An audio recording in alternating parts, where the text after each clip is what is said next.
Hello, welcome to Smash Hits Sports, and we are in the off season in terms of college sports.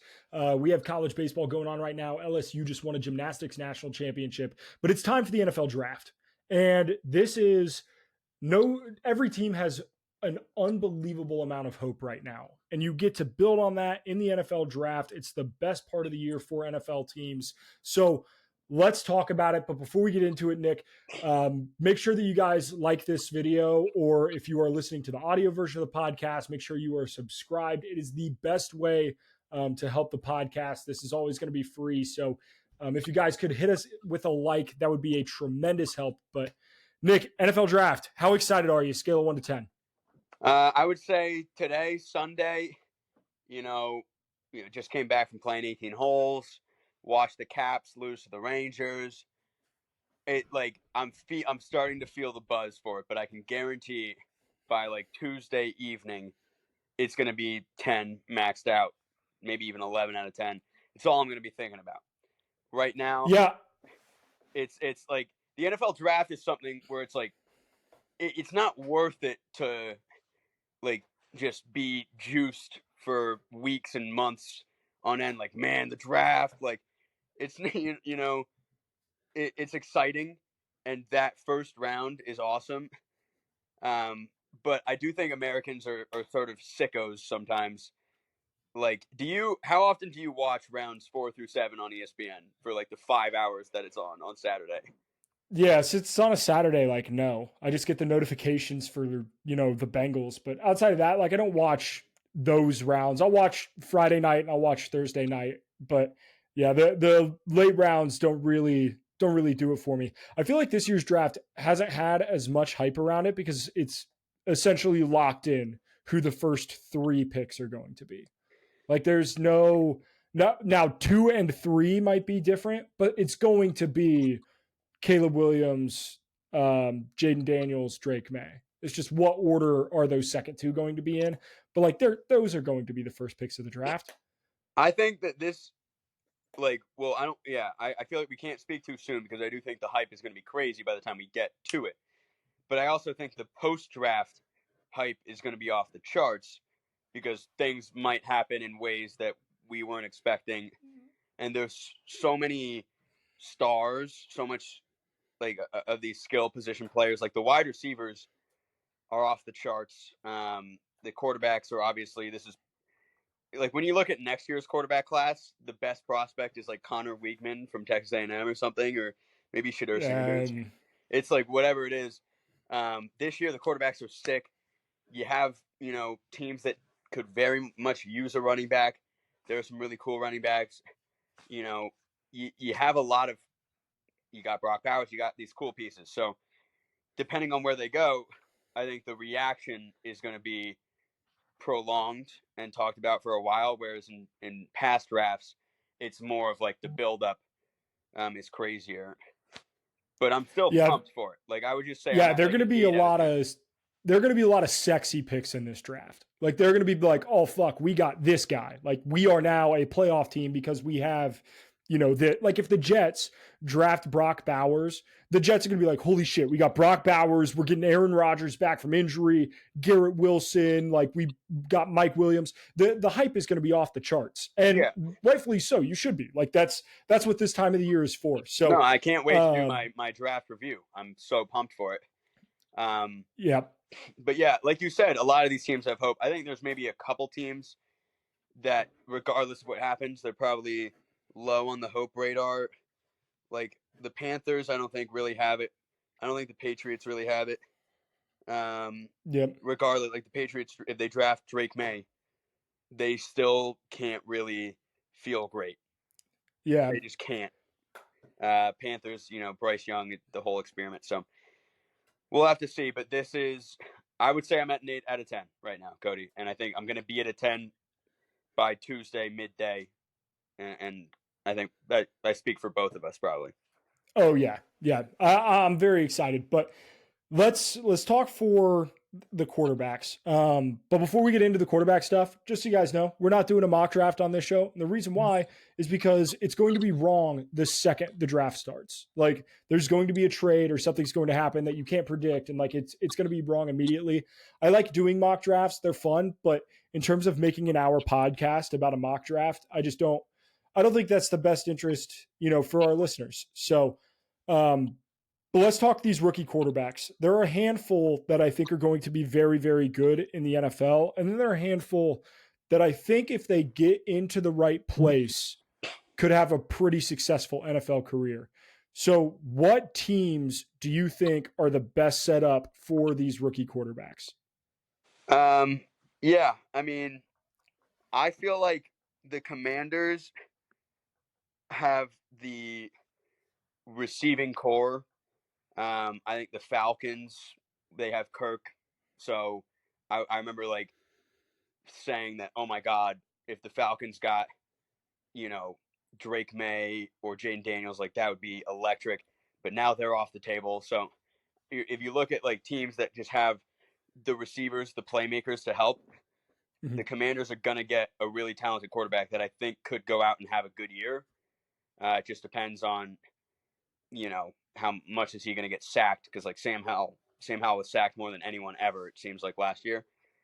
Um, the Bears, they did a great job this offseason with Keenan Allen Yep, brought in coming in. Keenan Allen, DJ Moore. Like I think that might be the other thing about the Bears is like this is a team that was 7-9 and they have the number one overall pick. Like this isn't the worst team in the NFL that has the number one overall pick. They have the pick of that team. Like the Bears were not terrible last year. Like Right. 7-9, like off a game or 7-10, Yeah, it would eight have and to have nine. been 7-10 Yeah, now. but either way, like not a terrible team. I think they're in a pretty good spot. I think a team that is in a really interesting position to get a very talented quarterback, maybe not in round one, but the Oakland Raiders. If the Raiders draft a quarterback, they have Devontae Adams. Like between Adams and some of their other weapons, I think the Raiders could be in a pretty decent spot. They've got a solid O line. I like their head coach. I think the Raiders would be a decent spot for a guy like Michael Penix or Bo Nix, maybe a guy like Spencer Rattler. Like, I think the Raiders could be in a pretty decent spot.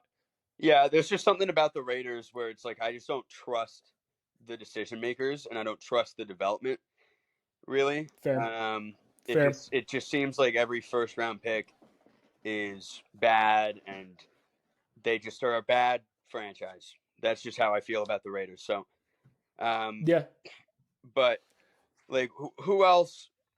I guess the Vikings with yeah, Justin Jefferson, might yeah. trade up They're in a good and spot. grab someone. And they got Hawkinson too. They got Christian Darrisaw. I like Like, Penix there, makes a lot of sense. He's kind of just got a swagger, you know. The Vikings will probably draft a receiver as well, so maybe they draft like Jalen Polk or something, and it's just mm-hmm. like I can see that happening, which would be cool.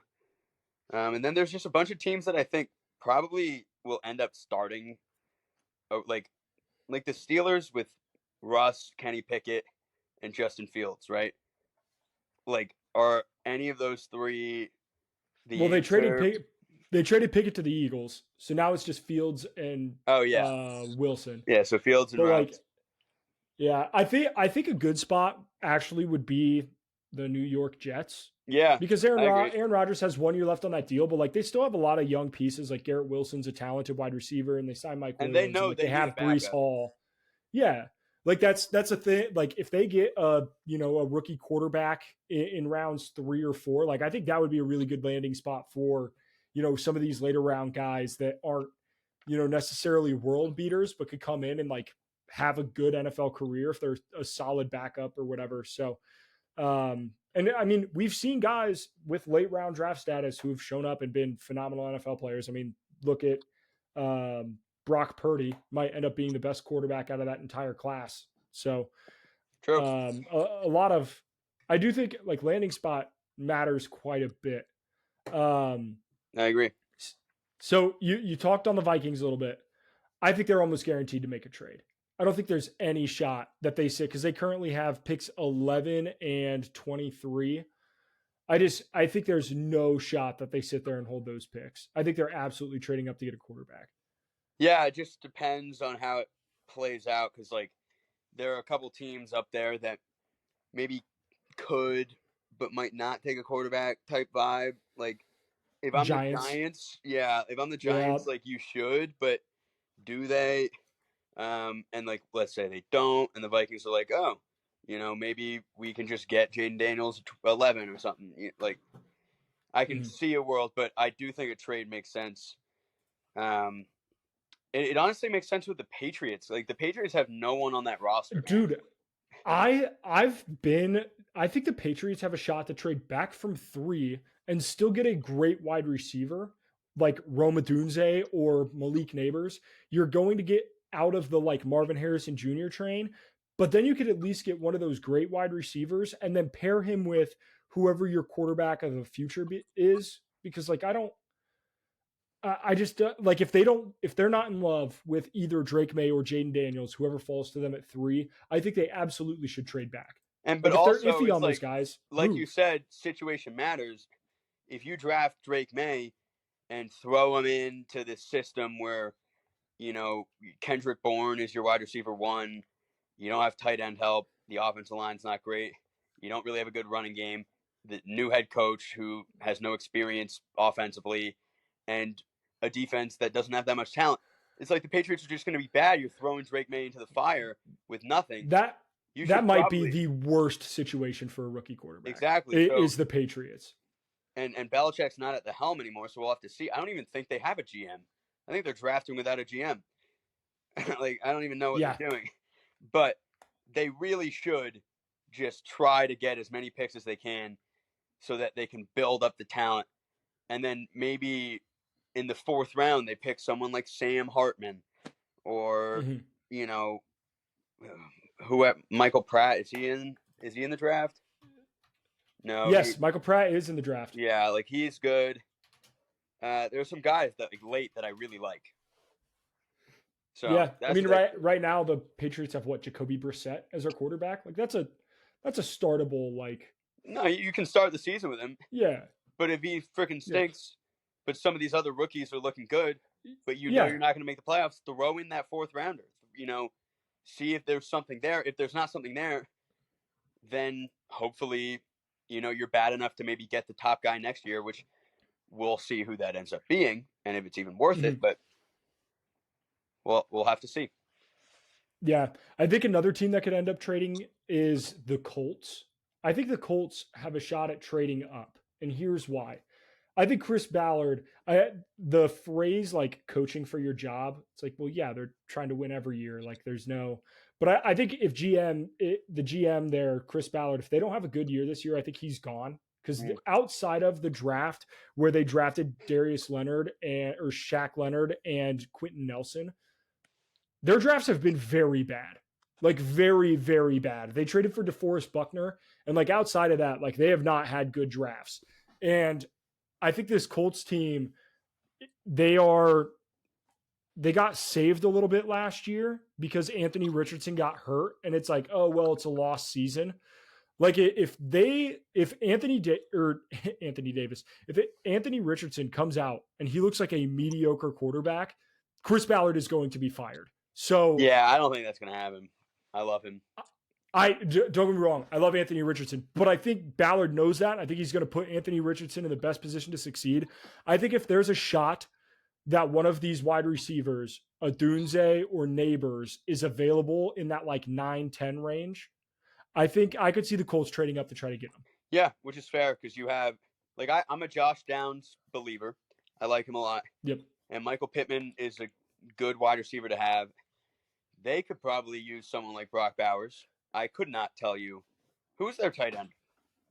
That's a great question. Like that talk about trivia.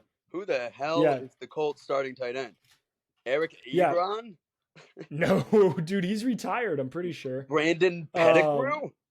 It is. Let me know if you could tell me where any of these guys played college ball. I will be very impressed. It is Okay. Kylan Granson. No. Mo Alley Cox, Oh, Mo Alley Cox, dude. VCU, Final Four. VCU. Yep, Final Four.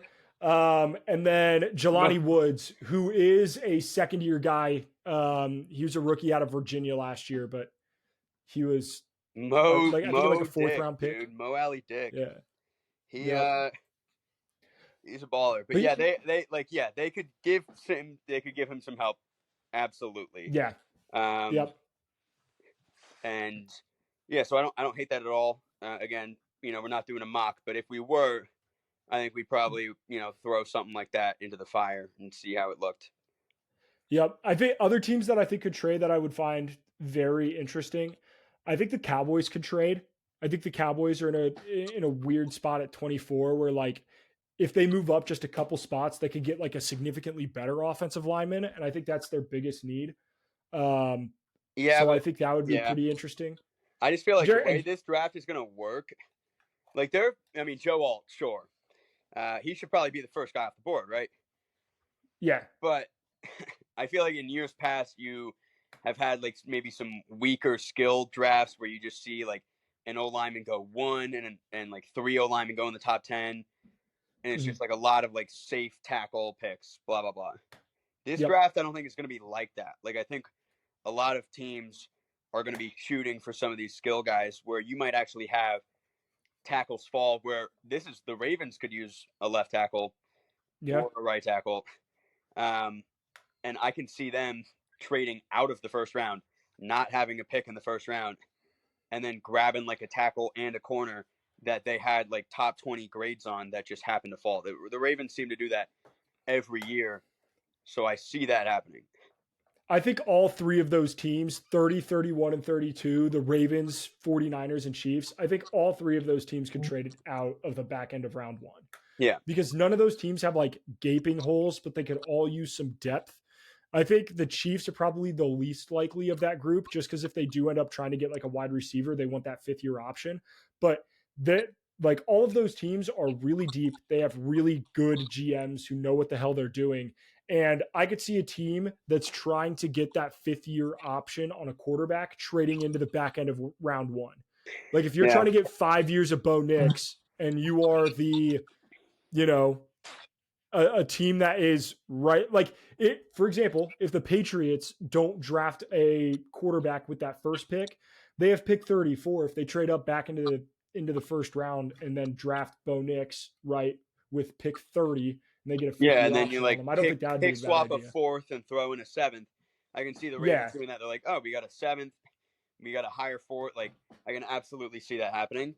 And it is, like you said, like those teams, those three teams with DaCosta and Lynch and the Chiefs GM, who I'm blanking on his name, but fantastic Yeah. drafters. They're so good at what they do, especially the Chiefs and the Ravens, man. Like, it just feels like year after year, you're seeing guys like Justin Matabike, who was a Yep. third round pick, who is now just basically Aaron Donald, and Geno Stone, who's now on the Bengals, who the Ravens Yep. drafted in the Dub. seventh round.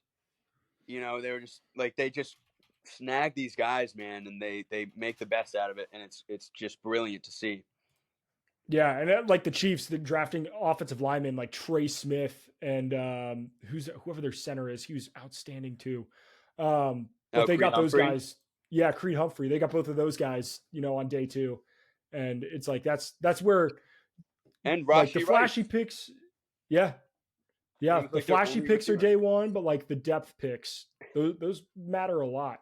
A topic of conversation that I don't know if you've seen it on Twitter or this, that, and the other, but DraftKings, where I looked, has the over under for offensive players taken in the first round at 21 and a half. If even if it's 21, that would be the most offensive players taken in a first round ever in the history of the NFL. The most currently is 19 in 2009. Do you think that this draft has a shot to have the most offensive players selected in the first round? Yeah, based on what I'm seeing, which it's funny, Cody, because if you look at the state of the NFL, you know how it's so like cyclical in a sense where Mhm. It's like this long chess game between offense and defense, and there will be like a 5 to 10 year block where the defense has it figured out. Yep. And we're seeing that right now. And like we just had this 5 to 10 year period where the offense just had it figured out and defense was the priority. You had to get your secondary shored up. You know, you needed edge rushers, you needed interior defensive linemen that could rush the quarterback so you didn't have to blitz to get pressure, blah, blah, blah. Mhm. Now, all you really have to do is run like a split zone quarters look where like that's where the field is split and you have like one look on one side and one look on the other. It's completely separate. The quarterback, unless they're Tom Brady, is probably going to be like, what the hell am I looking at? You can disguise anything you want. And the defenses are just wreaking havoc. And I think that's why quarterback numbers were not great last year. And the Lamar Jackson won the MVP with bad quarterback stats because the quarterback, like the defense has now Yeah. figured it out. And so because of that, either teams are like, let's like just make this defense impenetrable and they draft defense. But I think what you're saying is probably right, that a lot of these teams are going to be like, well, the only way to beat this new era of like, split zone, too high, Tampa 2 look, whatever, is to draft the best offensive talent that you can. So I think we Mhm. might see an insane amount of offensive players drafted. Yeah, I think it's twofold. I think not only is there that, and like teams are trying to score more points each and every year, but I also think this is a draft where when you look at the depth and you look at the elite talent in round one, like there are a lot of good quarterbacks. We haven't had like there was a year where the first quarterback taken was 21 overall and it was Kenny Pickett, right? Like Oh, that was he the was the worst quarterback draft yeah. class of all time. Yeah. No, EJ Manuel, first quarterback taken by the Bills in 2014 was Yeah, that was but bad. But as far as like, I think there were some other guys in that draft that at least like turned that into were at least careers. fair. I mean, Geno Smith, I remember was in there. That Yep, was bad. fair, Fair. That was fair. Eric But Fisher's draft. yes, what a number one overall pick that guy was. But I think it's that the number of outstanding wide receivers in this draft is at an all time high. When you have guys like Rome Odunze, Malik Neighbors, Marvin Harrison Jr., Brian Thomas, Donnie Mitchell, Adonai Mitchell, like Lad McConkey could be a first round pick. Xavier Worthy ran a 4.21. Like those guys. And then there's a lot of really good offensive linemen in this draft. I also think there's that. There's not a defensive player that I am in love with in this draft. Like in years past, we had guys like Derek Stingley, who was outstanding at LSU, or guys like Aiden, Miles Garrett, Aiden or Hutchinson in the same draft, right? Sauce Gardner. yeah, Like Aiden Hutchinson, Sauce Gardner. Like we don't have anybody like I think the best defensive player in this. I Kyle think Hamilton. yeah, which insane. He shouldn't have dropped as far as he did. That was. I don't That's the understand how people Ravens. could be like, oh, he ran a slow 40-yard dash. His film, he looks like an unbelievable player, but his 40 That's time wasn't great. EDC Eric DeCosta masterclass. He's just Anyway, but yeah, your point's um, right. You're yeah, I 100% don't right. think they're like the first defensive player in this draft might be Quinyon Mitchell out of Toledo or No, like Dallas. Dallas I Turner's think it's him or surely. Dallas Turner. I think it's him or Dallas Turner. What I was about to do is offer up the idea of how many, like if we went through some of these defensive names, how many of them would you say 100% confident they're going round one? Because the first one that I have here is Dallas Turner. I think he's going round one. Then Yep. it's like Leatu Latu out of UCLA. Yes. Yep. Nate Wiggins. Is that 100%? Mm, Is it? I don't know. I don't think that's 100%. Probably not. Kool-Aid McKinstry. Probably not. Yep. Jared Verse. I don't know. Yeah, I think he's probably edge rusher. Jerzon Newton out of Illinois. Dude, I don't know if he's like I like Newton a lot. He's my favorite interior defensive lineman in this draft, but I don't think he's a surefire first round guy. Right. Then Terry and Arnold, Chop Robinson. Some Yeah, of these guys. Terry Arnold probably is, Uh, but you know, Braylon Trice, Cooper DeJean. yeah, Cooper DeJean, and then I think Brian Murphy is the only other one. Yeah, and The then Quinion, Kamari interior D line from Lassiter, Texas. Kalen King, blah blah blah. So yeah, basically Not it's a like lot. there are some good players, but I don't think any of them are like guaranteed. So we might see like 25 offensive players. Yeah, crazy, crazy. Speaking of players, who are some guys that you don't think enough people are talking about? Maybe some sleepers, or not even necessarily sleepers. These guys are incredibly talented, but they're just not getting the hype that they should be because they're that damn good. I'm a big Jonah Ellis guy out of Utah. He's an edge rusher. He's he like isn't the most like he didn't wow at the combine, which I know we were talking like if you wowed at the combine, you probably had some Twitter hype. You know, all the PFF mock drafters out there were Yeah, like oh my god, you know, blah blah. I don't think Jonah Ellis is getting any of that, but he is like the acceleration is insane. He has a deep bag of pass rush moves. He's strong. He can bull rush. Like a weaker offensive tackle, it's game over. He just feels like a guy that like you're not gonna like if you listen to this pod, you're gonna know about him. But they're probably not even gonna talk about him when he gets drafted. They're gonna be like, oh yeah, Jonah Ellis. You're gonna be like, whatever, out of Utah, I don't care. And then by week 8 of next NFL season, you're gonna be watching NFL Red Zone and be like, you know, Scott Hanson's going to be like Jonah Ellis having a day like this rookie, you know, setting up to be on the all rookie team. You're going to be like, what the fuck? That's what I see. I think he's just an all around beast. He reminds me of like JJ Watt a little bit, like which I know is crazy, but ooh, that's why I'm talking about him because when I would watch him, I was just like, man, this guy is just unbelievable. yeah. I did not realize this. His dad is Luther Ellis, who played in the NFL for like a decade, Yeah, which is crazy. A guy that I love is Kansas State guard Cooper Beebe. Cooper. That man on it when you have a pulling guard who just wipes defensive ends off the face of the earth. I get enamored by them every time. He has a offensive line like highlight package that I think rivals Quentin Nelson's when Quentin Nelson was at Notre Dame. I was It about to is say, yeah, Quentin Nelson. that good. He's a damn beast. I think Cooper Beebe is the between him and then Jackson Powers Johnson of Oregon. I think those two are the best interior offensive linemen in this draft. Cooper Beebe's an animal. Like I hope like I mean I'm a Bengals fan. We can always use offensive linemen. I would be ecstatic if we drafted Beebe, but And you he's got to going to think, make a team very happy because he's a guy who could play day one. yeah, you play day one. He's an old kind of vet guy. DJ Giddens, the K State running back, had like a monster year. And, you know, you have to give credit where credit's due. Who's the best offensive lineman on Kansas State's roster? Well, it's Cooper Beebe by far, you Mhm. know, and they probably ran Power O on the left side for the most part. So yeah, he's great. I wouldn't be shocked if he goes way higher than some people think. Yeah, I'm seeing like mid round 2 for him. I Like could see him sneak into the first round. It's just oh you'd yeah. have to need a guard, obviously. But a lot of Yeah. these tackles Yep. you can move to guard, blah blah blah. My next Yep. guy would be Anaya Smith out of A&M.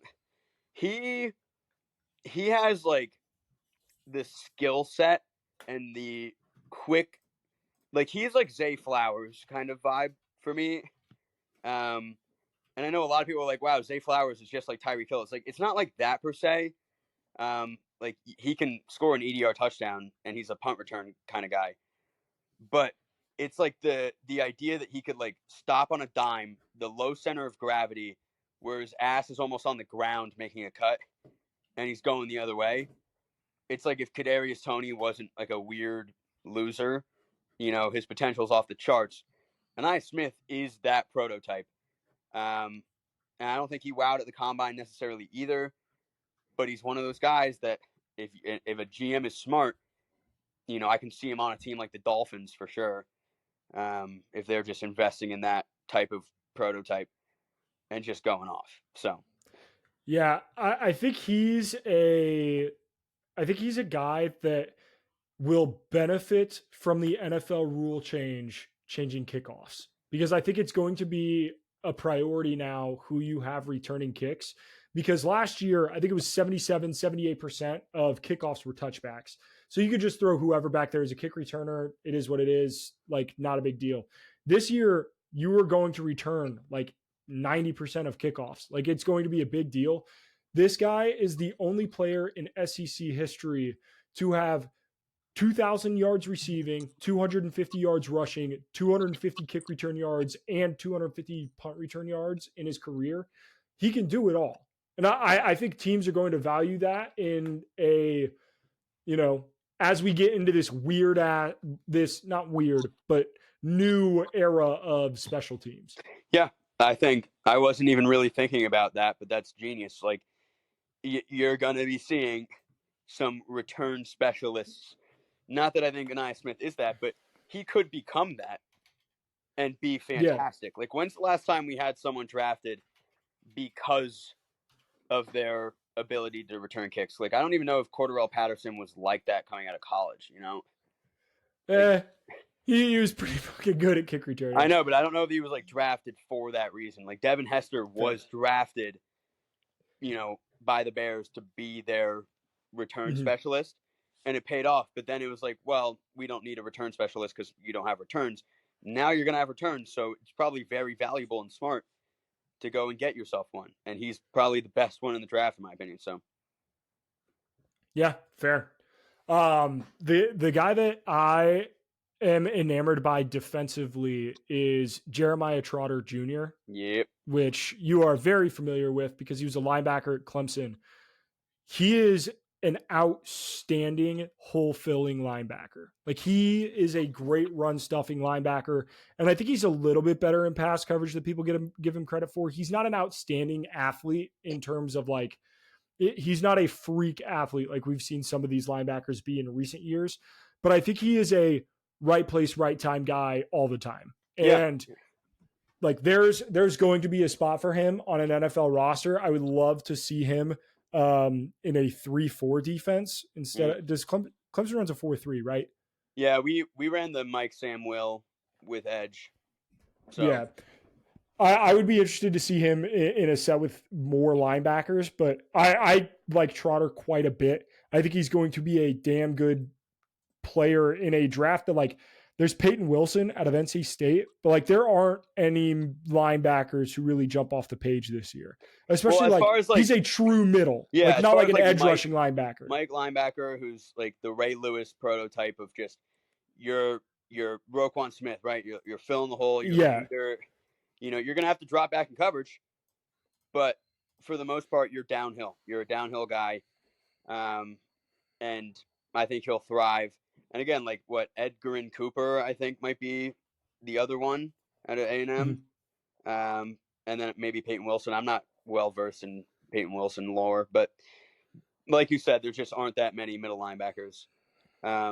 So some team is going to give him a flyer, absolutely, earlier than you think.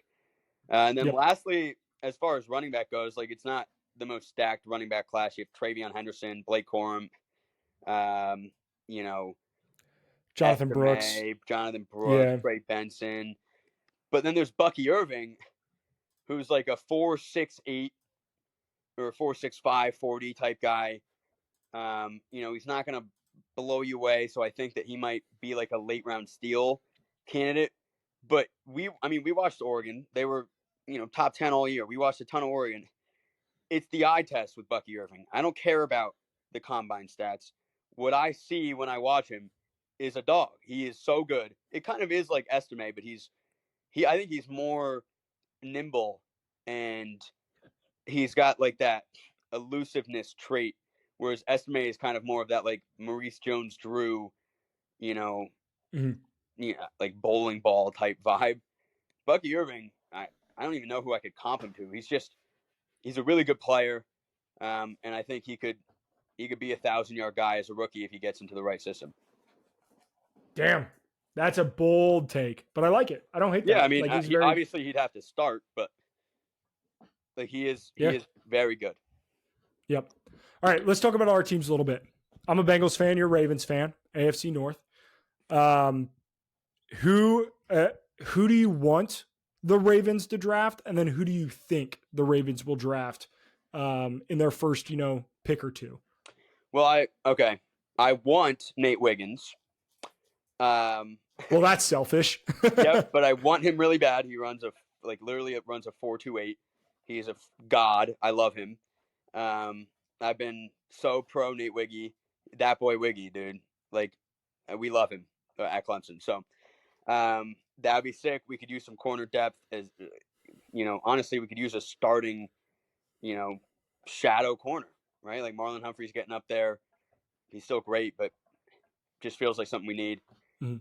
If not that, I think it's going to be someone like Tyler Guyton or Jordan Morgan out of Arizona, Mhm. like a tackle that you can maybe move to guard, a guy that just like you can work with him a little bit.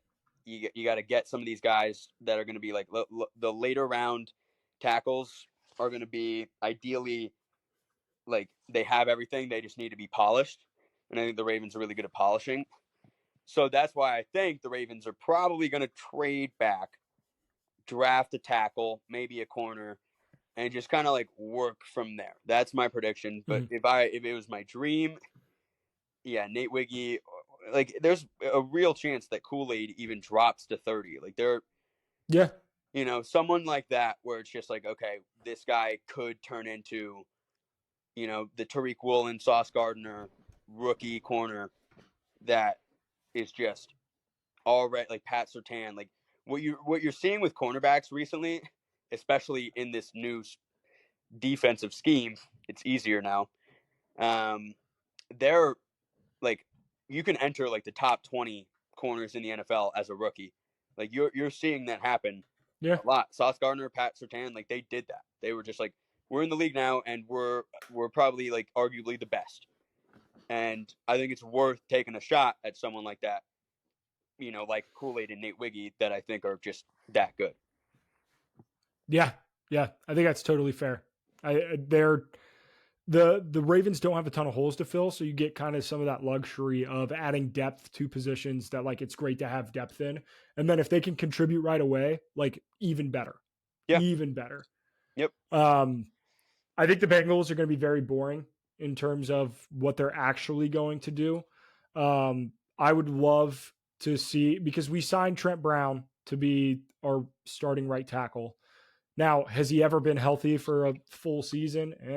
So I do think we need offensive line depth, and I think that's probably where we go, or defensive line. I think it's going to be one of these tackles like a Troy Faltanu out of Washington or a J.C. Latham out of Alabama. I think it could be one of those guys, or it could be like Brian Murphy, Newton, Jerzon Newton out of Illinois. I could absolutely see that, especially since we lost DJ Reader to the Lions. So Yeah. we have, that No, and presence. Byron Murphy gives me DJ Reader vibes. I mean, he's great, dude. He's Yeah, awesome. So yeah, he's great. What I would love to see out of our first two picks, though, I like Tavondre Sweat a lot. If there's any way that we could get Tavondre Sweat in round two, I think that would be a lot of fun, and then that gives you a little bit of flexibility. But we'll see. I will say this: the Bengals need to draft a running back. I don't care what if it's, and I think it needs to be a day two guy. I think it needs to be round 2, 3, or 4. Like I don't feel confident going into the season with Zach Moss and Chase Brown as our two running backs. So yeah, I mean, you will be drafting a running back. Yeah, it's just a matter yeah, like because I think that sometimes you could you know draft a guy too early, and there's another guy on a different team that was drafted or like undrafted free agent that just looks better, mm-hmm. and it's like, well, why the fuck did we waste a second round pick on Blake Corum? Um, even though I like Blake Corum, but like we'll have to see. But I do think regardless of where you get a running back, that running back is going to be getting snaps. Yeah, And it's just a matter yeah. of the scheme at that point. My wet dream, give me Audric Estime. Let's do it. Let me just fucking run it back. Yeah, yeah. You get Audric, and Um, I'll take Nate Wiggy or Will Shipley. Hell yeah. Speaking of, let's do a little name game real quick. Who gets drafted first? We're gonna do. I think there's we got 6 of these written down. So we'll keep it real short and sweet. and then we will keep track of this. And I'll post a little graphic for it. But name game, who gets drafted first, Nick? Will Shipley or Audric Estime? I'm going to go Shipley here.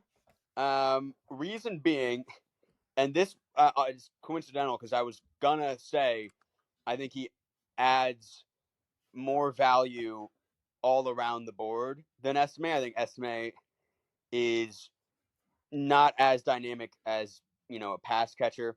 He's not going to be returning kicks. Like Will Shipley was the kick returner for Clemson. And he never had that breakaway speed, but he's got those McCaffrey feet. You know what I mean? Where it's just stutter, whoop, there you go. You're sliding past. That Shipley, out of nowhere, he'll hurdle a guy. He's not afraid to take these big hits. So I really like Shipley in you could play him everywhere and have him do anything, almost like Darren Sproles or something. And I think a team is going to reach a little bit for him. Whereas Estime, I think, is just I can see the Ravens with Derrick Henry. They don't really have a backup running back. Obviously, they have Keaton Mitchell, who tore his ACL, but I can see him being like, all right, 5th round, let's go Estime, because he's just a bulldozer type guy that, Henry comes out, but Estime comes in. It's not great for the defense. So I'm going to go Shipley, but I won't be surprised if you disagree. No, I actually agree with that. Will Shipley's a hell of a pass catcher, and I think that matters a lot in today's NFL. And he's a guy like Audric Estime can do it, but Shipley is very good at it. And Shipley is difference. drafted to do it. Estime just could do it if he needed to, right? Yep. Next up, we're going to go quarterbacks here. Bo Nix or Michael Penix Jr. I think it's kind of dumb, but I think it's going to be Michael Penix Jr. Despite the fact that he has shoulder issues, despite the fact that he tore both of his ACLs, I think people are just going to be enamored by what he did in the playoff, and I think it's going to be Michael Penix Jr. Yeah, I do too. I think the one thing against Michael Penix Jr. Is I'm pretty sure his deep ball accuracy was amazing, but his flat accuracy wasn't as good, and his receivers were all kind of deep ball guys. And it's okay, if you need a quarterback, he's a smart guy who I'm sure can learn fast and succeed, but you're going to have to work on him a little bit if you're reading these impossible defensive schemes now. Whereas Bo Nix, I think, is more of a really productive game manager that if he goes to the right team late in the first, let's say, he could go win you 12 games, not do anything special, but, by the end of the year, you're like, wow, Bo Nix, best quarterback in the class, that type vibe. I can see that happening, but I think Michael Penix is just, you're not drafting quarterbacks in the first round, that have this low ceiling. And Michael Penix has a higher. He's also very old. He's got to be productive right away. Both are. Yeah. Both, right. But as far as the ceiling goes, I think Penix's ceiling is higher. He could become a, elite Pro Bowl level guy, where I don't know if Bo Nix has that in him. I think he's more of the Derek Carr ceiling, where, Penix could go above and beyond in that sense. Fair. Two more running backs here. Trey Benson out of Florida State or Jonathan Brooks out of Texas. Brooks tore his ACL, but God damn it, if he didn't, Jonathan I think Brooks he would be so good. Yeah, but I think it's Benson. I'm also pretty sure Benson ran a 4.38 or something, which is awesome. And Brooks obviously could not participate. Yeah, I mean, for me, whoever gets Brooks is going to be pretty happy, I'm guessing. But logic just says, yeah, it's Benson. Yeah, I agree. Trey Benson ran a 4.39, so yeah, hella fast. These two guys are very much debated, and I already know what my answer is going to be, and I know that your answer is going to be different, but I want to hear why. And it's Brian Thomas Jr. out of LSU or Adonai Mitchell out of Texas. I like Brian Thomas Jr. I think he's going to be drafted first. I think he's an outstanding wide receiver, even though he's the second best wide receiver on his team. I still think he would have been the best wide receiver on a lot of teams. But you're going to go Adonai Mitchell, and I want to know why. Yeah, and again, like Brian Thomas coming out of high school was a freaking beast as well. It's really just, oh my goodness, what the hell is this? Sorry, some like ad on a different tab just started playing. That's wild. It was so loud too. But Adonai, like both of them at the combine, I think were like 1 and 2 from the athletic score. They were like greening out every metric you could, and like I just see Brian Thomas as being, you know, you kind of know what you're gonna get. Like I don't see him being this every single situation guy. Whereas Adonai Mitchell, like contested catch, I give it to Adonai. I think he has better hands, but I also think that like on a slant route, I take Adonai. Like the only thing I give Brian Thomas is like release and burst, where Adonai is just right behind him. So I love Mitchell, and I think he's going to be a star. But I probably think both are going to be a star. It's just if both are on the board, and say it's the Ravens picking at 30, and the Ravens could go receiver too, but say they're on the board, I would rather them go Mitchell. Fair enough. Two more wide receivers, Xavier Legette out of South Carolina or Malachi Corley, which Corley, I think it's Western Kentucky, right? Yeah. He was damn good. Damn good. And I love both of these guys are big time after the catch guys. Big time after the catch guys. You're going to, when they're drafted, you are immediately going to get the player comp of Deebo Samuel, and I totally understand why. But these guys are phenomenal yak dudes. Who do you think is going to be drafted first? Because I think it could surprise some people. But it's funny because Legette is, obviously is a South Carolina guy like Deebo, and they kind of even like look similar. They just have the same vibe about them. I remember Legette was wearing like short shorts out there against Clemson this past year. Like he just like rolled up his pants all the way. I was like, what the fuck are you doing? But he was just showing off the quads, man. He's Quadzilla. Like he's a low center of gravity guy who's fast and elusive. He's a Deebo guy. It's like, he's going to bounce off a couple guys. And he's not like he's this like massive guy. He's small and quick, but he's one of those weird, prototypes where he's not Tank Dell, who's small, quick, but 160 pounds. Like, yeah, he's got some meat on his bones. He's got like this like ability to stay up in like the Kamara sense. It's interesting. So I like Legette more. Legette is listed at 6'1", 221. So thick dude. Thick and taller than I thought he was. Yeah. I think it's going to be Malachi Corley. I love what he does out of Western Kentucky. I think he's an outstanding receiver. I think there might be some teams who are hesitant just because he didn't play in the SEC like Legette did, but I think that I would not be shocked if those were two guys that went like back to back. I mean, they are neck and neck with each other, and I think it's going to be a lot of fun to watch. Right. And then the last one, not really a player, but who gets drafted first? Any defensive player or Brock Bowers? I want to hear your thoughts on that because that's a fascinating question. Brock Bowers is so interesting because by himself, he is the best player at his position by far. Like it's not close. But tight end is not a super premium position. So teams that already have a tight end that are in that range aren't going to draft him. But he's outstanding. And then the defensive class is so weak this year. I think it's going to be any defensive player. I think there's going to be a pass rusher that's taken earlier than a lot of us think. Because I have Brock Bowers going like either 10 to the Jets or like 13, somewhere around there. But Yeah, it yeah, is I'll take any interesting. defensive player.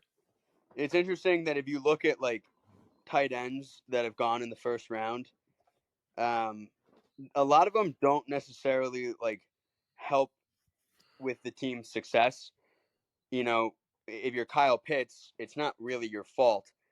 Um, but still, that's you picked a tight end in the with the fourth pick in the draft. It's crazy. Even T.J. Hawkinson, like you could be a beast, but he was on those bad Lions teams, and then he gets traded to the Vikings, and all of a sudden the Vikings are bad and the Lions become good. It's like the value of taking a tight end high and giving a tight end a bunch of money, I don't think is that high. I think someone like Isaiah Likely on the Ravens, who is a fourth round guy, he's a freaking beast. Like you don't need as good as Brock Bowers is. I'd be curious to see if there's a trend that GMs are picking up on that the media doesn't really know about, where it's like we don't really want to take a tight end early, and then that's the storyline of opening day. Is that Brock Bowers slid to like 27, and it's like what the Yeah. hell? Like we were talking about 6 for this guy, and that's just like I can see something like that happening. And so I was thinking I was going to go defense as well, even though I probably would mock Brock Bowers in the top 10 still because Yeah. he's so good. I'm just curious. Yep. Yep. I could absolutely see that. Shameless plug here before we get into the follower questions. Home Field has the absolute best apparel for college sports. I don't think it's anywhere remotely close. They had an awesome drop for the championship teams. I actually have 2 unopened Home Field packages sitting on my dining room table right now, but you can get 15% off your first purchase at Home Field if you use code Nick15. So save you a little bit of money on what is the absolute best product. So use code Nick15 or use the link in the description of this video, or it's in both of our social media bios as well. So go give them some support because they support us. Follower questions.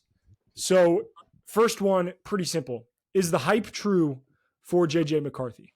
Do No, you believe the hype? I don't. I think this happens every year, and they tell us right. They tell the audience and the fans. They're like, listen, who are you to say that you know more than an NFL GM? These guys scout out, way more than anyone. Like, you got to trust them. And it's just Zach Wilson hits a crazy throw on Pro Day and has a good season on a weird BYU team, during the COVID year. And it's like, okay, we'll draft him second. And he turns out that he's not good at all. It just, it happens where JJ McCarthy just does not have the sample size, does not have really any film that makes you say, wow, that is incredible. I would say for the most part, it's a lot of film that's like, oh, he made the right read. Like that's a really good throw. But it's like nothing like Brock Purdy film out of Iowa State was better. Like I watched the Brock Purdy film and I watched JJ McCarthy film. This is something I was gonna make a video about it. Still might. Brock Purdy's film was better. He was pulling some Mahomes shit out of his ass. I just don't see McCarthy um like becoming this leader, this force at quarterback. I just don't see it. I do not see it. I think it's a mistake if you draft him high. I like JJ McCarthy a lot, actually. I think he's a very talented quarterback. I understand the concept of like, oh yeah, but like Michigan didn't win the national championship because of JJ McCarthy. And it's like that's fair. I think that's a totally fair assessment. But I also think you don't get into the position that they were without JJ McCarthy. And I think he's put enough on film. The question is where is he going to be drafted? Because right now his pick, it's 5.5 is his over under in terms of where he's going to be drafted. Guys who went around that same time that had significantly better film, like Justin Fields was better in college than JJ McCarthy. Yeah. Justin Herbert was better in college than JJ McCarthy. Yep. Like those are guys who went right around that same area that I think were just significantly better in Or at college least than what JJ they McCarthy had is. like moments where you're like, okay, that's it right there. I saw it. I Yeah. saw the future in this game, in this highlight, in whatever it was. JJ doesn't have that. And it reminds me a little bit of like, let's go back to 2011 or something when Alabama won it all. I don't know. They might have had Greg McElroy, might have had AJ McCarron. Mhm. Whoever, it doesn't matter. Let's say it's AJ McCarron. McCarron was not a bad quarterback, and he wasn't the reason Alabama won, but he wasn't he was absolutely a huge part of that team and their success. And he could hit a lot of big throws, and he could make the important play when it mattered, and they won it all. And you go back and watch AJ McCarron Alabama film, and it's like, well, yeah, there's nothing flashy. And then GMs were like, yeah, well, I don't want to pick AJ McCarron high because I don't really believe in him on the NFL stage. I think JJ McCarthy is a better physical, athletic specimen and has more potential. But is it enough to warrant like, yeah, I'm gonna pick him fifth or third or sixth or whatever? Mhm. Not at all, man. Like just it's not. It's just not. I don't get it. And you got to think like mindset too. I don't think McCarthy is like this, you know, mental warrior. I don't I don't think he is. I don't think he has that dog necessarily. Um, and again, I was wrong about Stroud, but not for these reasons. Like I think the most wrong I've been about a quarterback is that I just thought Stroud was kind of like dorky and cringy, and that people wouldn't like him, and that he's just like he was going to a bad team and he was just going to force shit. And it turns out that he's a winner and he's got the dog in him. JJ McCarthy, I'm willing to say, does not have that. I'm willing to lock that in, guaranteed. That's a bold take. It's a bold take. Last follower question. This one we'll just make it real quick. What order do you think the quarterbacks will be drafted in? Go the first five. Do first six. First six quarterbacks drafted. Okay, Caleb really should be May too. Really should be. Then I think it's Jaden Daniels. Then I think it's probably JJ McCarthy. Then Penix. Then Nix. Okay, fair. I would go Williams, Daniels, May, McCarthy, Nix, Penix Okay. is the order, but pretty same little list there. All right, we're gonna do a quick little thing of draft trivia to end the show. A couple questions before we get into that. SeatGeek, it's baseball season. If you guys are going to any of the baseball games, do yourself a favor, save you some money. Use SeatGeek. Promo code Smash Hit Sports gets you $20 off your first purchase at SeatGeek. Go see a baseball game or NBA Finals or Stanley Cup playoffs, whatever. I'm excited to get back and see some games in person over the summer. But draft trivia. I'm going to go first. I have two questions. You have one. So I'll do my question first, then you do yours, then I'll do my next one. But I'm excited for this. I'm excited to see how big your brain actually is, Nick. So first trivia question. 4 teams are tied for the most number one overall picks selected from that school. So these are college teams.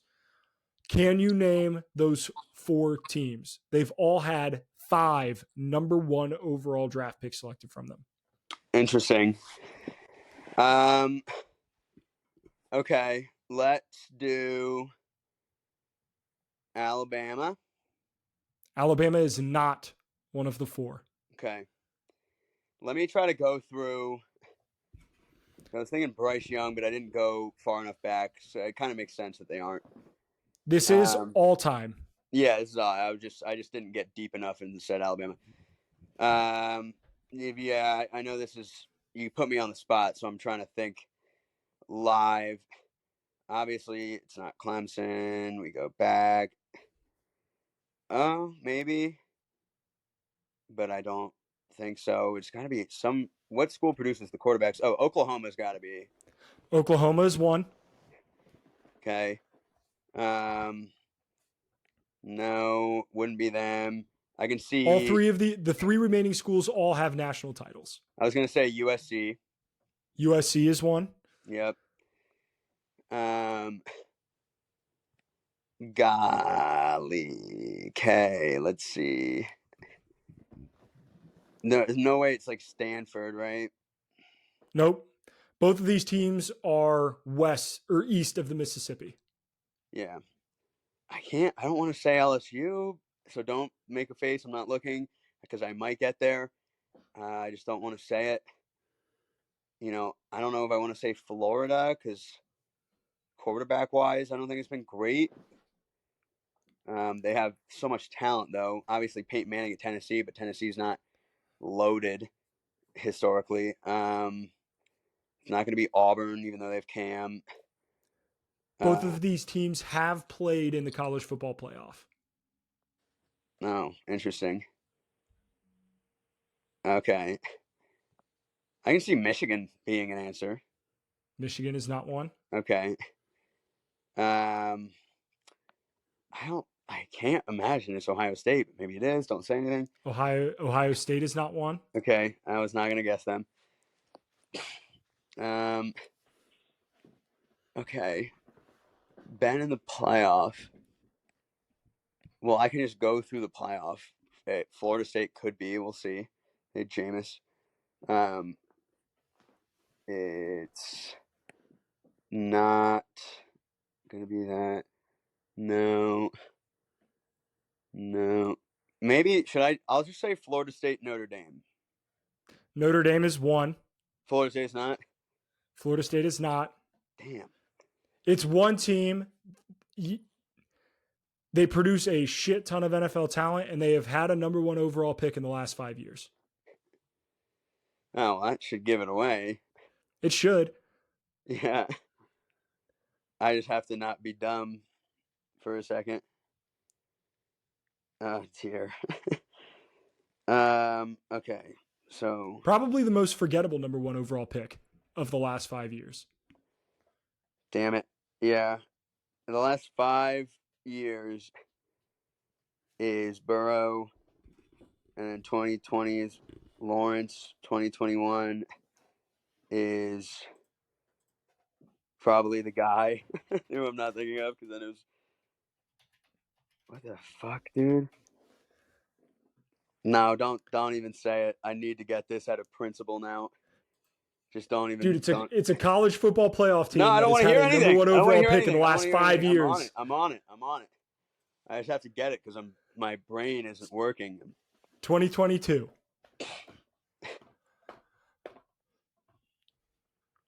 Wait.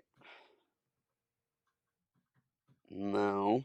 2022 was Georgia, Alabama. It's not Georgia. It is Georgia. What the hell? I thought I got Yep. that so early. I was like, there's no shot. Yep. Who was the Georgia. first round pick? Trayvon Walker. Oh my God. All right, I don't feel bad about forgetting that. I don't feel bad about forgetting that. No, definitely the most forgettable out of that list. Yeah, Trayvon Walker, wow. And then Aiden Hutchinson, right? Yep. And then Stingley. And then a lot of defensive guys went first. Yeah, that's tricky. So who else from Georgia? I would assume Herschel Walker. Sure.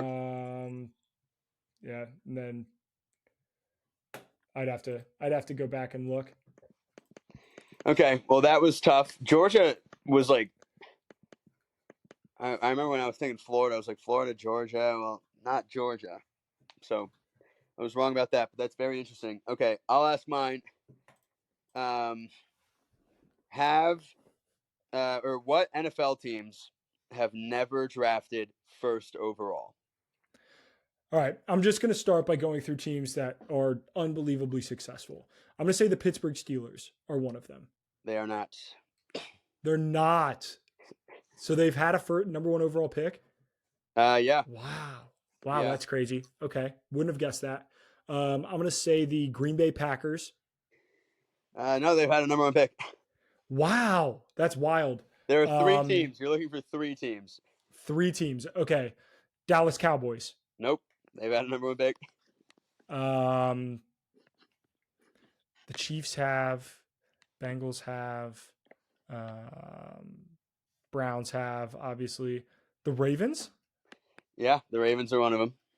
The Ravens are one. Okay. Ravens have never had a first round pick. Never had a top 5 pick. Wow. That's nuts. AFC South, the Colts have. The Jaguars have had like 10. Have the Titans had a number one overall pick? Yeah. They have. Okay. Texans have Jadeveon Clowney, Mario Edwards? Yeah. Either that or Williams. Mario Williams, that's who it was. 49ers? Have the 49ers had a... They have. Okay. The Raiders had Jamarcus Russell. The Denver Broncos. Have the Denver Broncos had a number one overall pick? The Broncos have not had a number one overall pick. Okay. So nice. Ravens and Broncos. Damn. Last one. I'm going to say, is it East Coast or West Coast? West Coast. West Coast. Seattle? Has Seattle had a number one overall pick? Yeah, Seattle. They haven't. It's Seattle, Denver, and Baltimore. Yep. That's crazy. I figured it would have been like, I guess those franchises have been around though for so long, like the Packers and the Steelers and that kind of stuff. Right. I think the Ravens make sense because it's 96. Yeah.